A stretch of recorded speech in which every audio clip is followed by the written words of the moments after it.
Hi everyone, so today we're gonna do birthdays, which is the last lab from CS50, so that's how it should look like.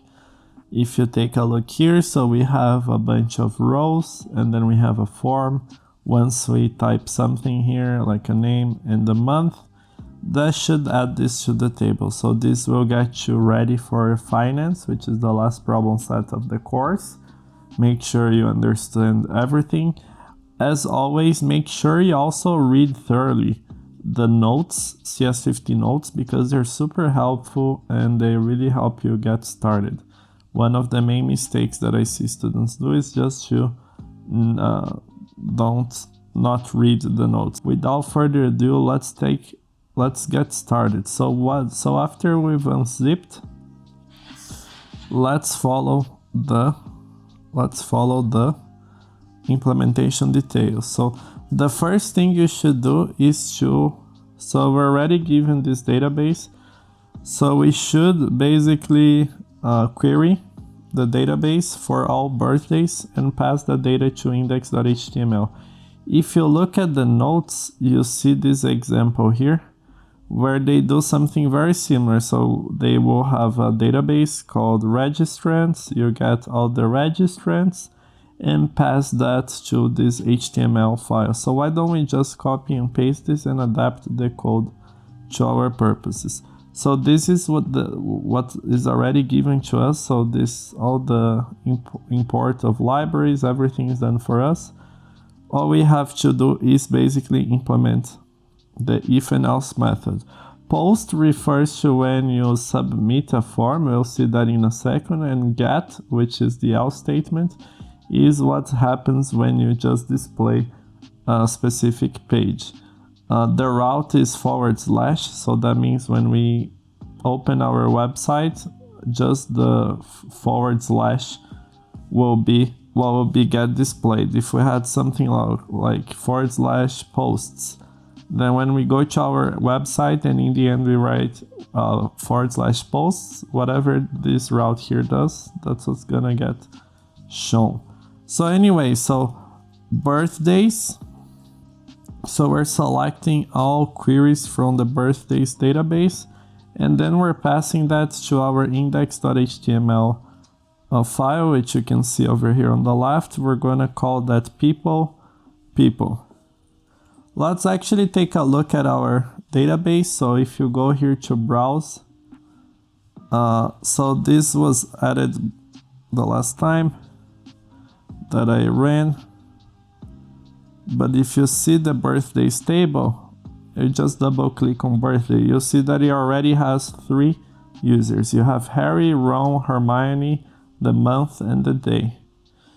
So we already did this, so we queried the database. Now we should display that in the table. So if you look at the notes again, you see, so you do Control F if you're in Windows or Command F if you're in Mac, and we look for the example of the table. So they do have the registrants example, and you see that it's very similar as well. So you have a table with these 2 headers, and then he's creating the rows using this code here. So why don't we copy this and we go to our index.html now. Oops. I already had that here. Let me delete this and this. So now we're gonna just adapt our code to our purposes. So in coding, you don't always have to build things from scratch. You can refer to what is already there. So this is looping through the people variable. What's the people variable? That's what we created here, which is the result of this query. So basically this will have a dictionary of all the queries from the database. So you have a name, a month, and a day. And if you remember from the past, we're looping through each. If you remember correctly, we can access the properties using dot. We want to display the month, so we say month / person dot day. Okay, so this should get the job done. So to run the website, we do flask run. Let's update our code, and a mistake happened. So let's see what happens. People is not defined. So probably yes, I didn't change this to people. So this should fix the problem. So it does fix the problem. So the guys can see that the 3 people that are in our database and their birthdays are displayed now. So we're done with that part. Now we have to take care of the post. So the first step is to create a form that has a method post and redirect us to this route, which is the route here, which is the /. So what we need to do is go to the HTML part here, the add birthday, and add the form.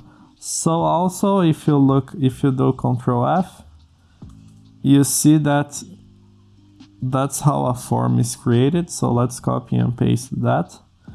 The route we want is the /. That's what's here at the top.